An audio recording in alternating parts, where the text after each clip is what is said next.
Drugs కేసులో ఇవాళ heroine చార్మిని విచారించనుంది SIT. High court సూచనల ప్రకారం చార్మిని విచారించేందుకు నలుగురు మహిళా అధికారుల టీంను ఏర్పాటు చేశారు. ఇందులో అసిస్టెంట్ ఎక్సైజ్ సూపరింటెండెంట్, ముగ్గురు సీఐలు ఉన్నారు.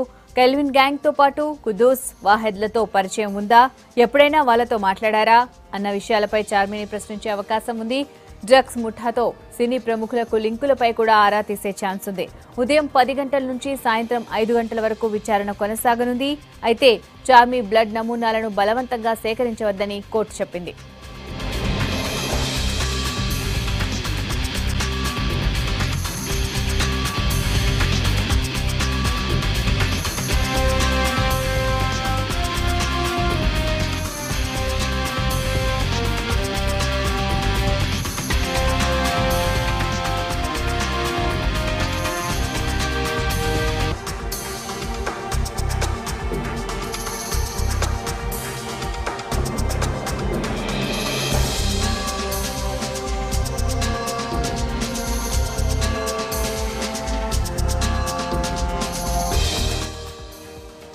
డ్రగ్స్ కేసులో ఇవాళ హీరోయిన్ చార్మిని విచారించనుంది సిట్. హైకోర్టు సూచనల ప్రకారం చార్మిని విచారించేందుకు నలుగురు మహిళా అధికారుల టీంను ఏర్పాటు చేశారు.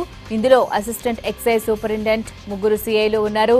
కెల్విన్ గ్యాంగ్ తో పాటు కుద్దూస్, వాహెద్లతో పరిచయం ఉందా, ఎప్పుడైనా వాళ్లతో మాట్లాడారా అన్న విషయాలపై చార్మిని ప్రశ్నించే అవకాశం ఉంది. డ్రగ్స్ ముఠాతో సినీ ప్రముఖులకు లింకులపై కూడా ఆరా తీసే ఛాన్స్ ఉంది.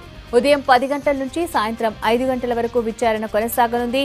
అయితే చార్మి బ్లడ్ నమూనాలను బలవంతంగా సేకరించవద్దని కోర్టు చెప్పింది.